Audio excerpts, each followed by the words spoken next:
একজন ভাই প্রশ্ন করেছেন, অনেকে বিভিন্ন উদাহরণ টানতে গিয়ে বলে আল্লাহ লাগে, আল্লাহও লাগে, হিল্লাও লাগে। হুজুর হিল্লা কি? আল্লাহও লাগে, হিল্লাও লাগে। কেউ যদি এভাবে বলে আল্লাহও লাগে, হিল্লাও লাগে, তার মানে এটা যদি আপনি এভাবে বলেন, তাহলে আল্লাহর ক্ষমতার মধ্যে আপনি অন্য কিছুকে শরীক করে ফেললেন। যদি আপনি এভাবে বলেন, কারণ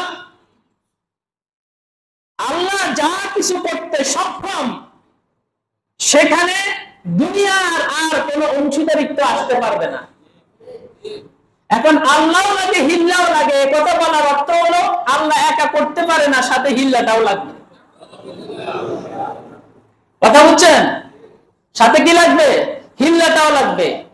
যদিও এই কথা বলার দ্বারায় সরাসরি তার ঈমান চলে যাবে না, কিন্তু এটা শিরকে আসগরের ভিতরে অন্তর্ভুক্ত হয়ে যাবে। শিরকে আসগর হোক, শিরকে আকবার হোক, কোনোভাবেই শিরকের আশেপাশে শিরকের জার জীবাণু আমাদের মধ্যে যাতে ঢুকতে না পারে, কারণ আমাদের আমল সবকিছু নষ্ট করে দিবে শিরকে। এই জন্য এভাবে বলাটাই জায়েজ না। আল্লাহ লাগে, হিল্লাও লাগে, এই বক্তব্যটাই ভুল।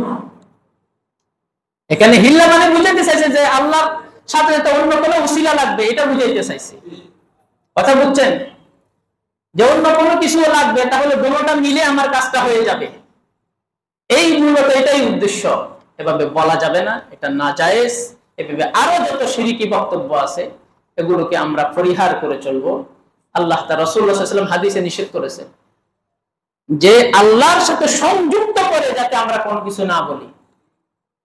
এটা মুসলিম শরীফের হাদিসে, নাসাই শরীফের হাদিসে রাসূলুল্লাহ সাল্লাল্লাহু আলাইহি ওয়াসাল্লাম নিষেধ করেছেন। আল্লাহ পাক রব্বুল আলামিন আমাদের সকলকে হেফাজত করেন। আসসালামু আলাইকুম ওয়া রাহমাতুল্লাহ।